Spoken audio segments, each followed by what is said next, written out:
नमस्कार हमारे प्यारे मित्रों, एमआरएन डायरीज में आपका स्वागत है। आज हम आपके लिए एक रोचक जानकारी लाए हैं।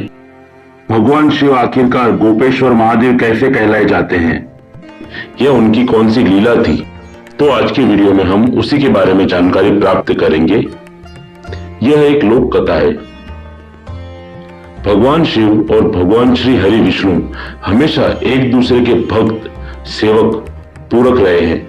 एक दूसरे का बहुत ही सम्मान करते हैं और संसार के कल्याण हेतु अनेकों लीलाएं भी रचते हैं। कहा जाता है कि जब भगवान श्री कृष्ण का जन्म हुआ था, तब उनके बाल स्वरूप के दर्शन हेतु भगवान शिव महादेव एक जोगी बाबा का रूप लेकर उनके दर्शन के लिए गए थे। इस लीला पर आधारित एक गीत भी है जो महादेव और भगवान श्री कृष्ण के भक्त को प्रिय है। नगर में जोगी आया। इसके पूर्व भी भगवान शिव भगवान श्री राम के बाल्य स्वरूप के दर्शन हेतु गए थे और स्वयं मदारी बने थे और उनके साथ बाल हनुमान छोटे से मासूम से बंदर बने थे। रामायण में भगवान श्री राम और हनुमान जी की सर्वप्रथम भेंट वहीं पर होती है। इसी तरह भगवान श्री कृष्ण जब युवान हो जाते हैं, तब वह गोपियों संग राज भी रचाते थे। सबके मन को भावन मधुर संगीत अपनी बंसी से बजाकर अपने आसपास के सभी जीवों को मंत्रमुग्ध कर देते थे और उस वक्त गोपियां रास खेलती थी। भगवान श्री कृष्ण भी एक ही क्षण में सभी गोपियों संग अलग अलग होकर भी सभी के साथ रास खेलते थे। कहा जाता है कि वह संगीत इतना मधुर था कि स्वर्ग से अप्सराएं तथा अन्य देवियां भी आती थी रास खेलने। यह मधुर स्वर तो महादेव भी सुनते थे तथा देवी पार्वती को वहां रास खेलने जाते हुए भी देखते थे और एक बार स्वयं भी साथ चलने की जिद करते हैं। देवी पार्वती के अनेकों बार मना करने के पश्चात भी महादेव नहीं मानते हैं। तब माता पार्वती अपने पति परमेश्वर महादेव को समझाते हैं कि श्री कृष्ण द्वारा रचित इस रास लीला में स्त्रियां ही होती है। इसी कारण पुरुषों में केवल भगवान श्री कृष्ण ही वहां रह सकते हैं।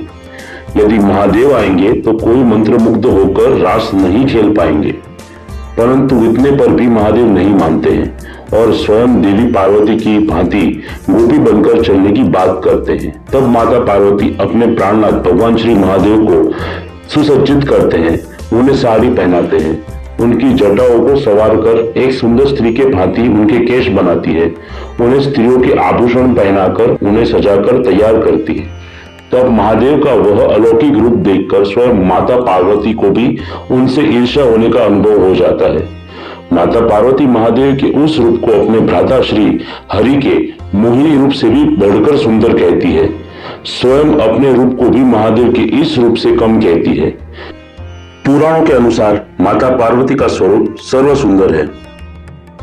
तब महादेव भी अपने आप को मानसरोवर तालाब पर अपनी परछाई देखकर सोचते हैं कि अब उन्हें कोई पहचान नहीं पाएगा और दोनों पति पत्नी गोपियां बनकर वृंदावन पहुंचते हैं मध्य रात्रि के दरमियान।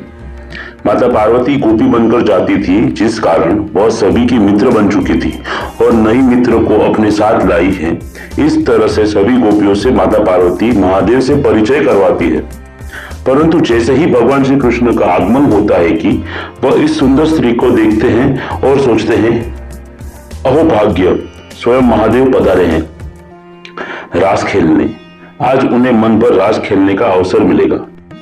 और भगवान श्री कृष्ण अनेकों रूप धरकर प्रत्येक गोपी के संग रास खेलते हैं तथा स्वयं एक स्वरूप में मध्य में प्रकट होकर मधुर बंसुरी बजाते। भगवान श्री कृष्ण का एक रूप महादेव को भी आमंत्रित करता है और जैसे ही बंसी से मधुर ध्वनि की तरंग छूटती है कि रास शुरू हो जाता है।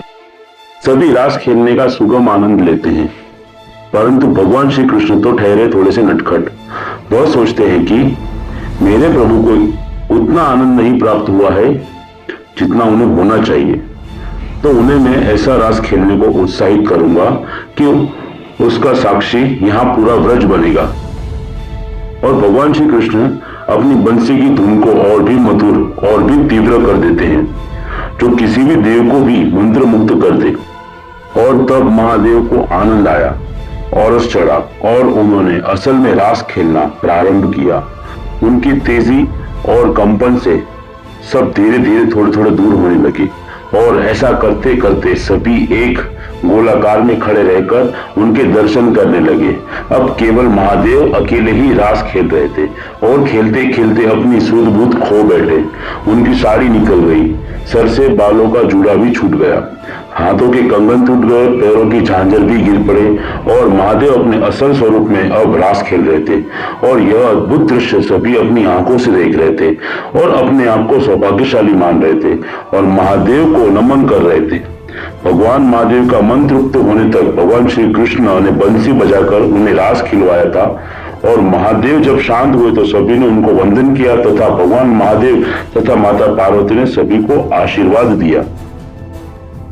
इसी कथा के ऊपर एक लोकगीत भी प्रचलित है। एक बार श्री भोले भंडारी बनकर ब्रिज की नारी गोकुल में आ गए। महादेव के इस अवतार को गोपेश्वर महादेव के नाम से जाना जाता है। यह एक मधुर लोक कथा थी जिसे सुनकर आपको भी आनंद प्राप्त हुआ होगा। तो अवश्य से इस वीडियो को लाइक शेयर कीजिएगा और सब्सक्राइब करना मत भूलिएगा। धन्यवाद।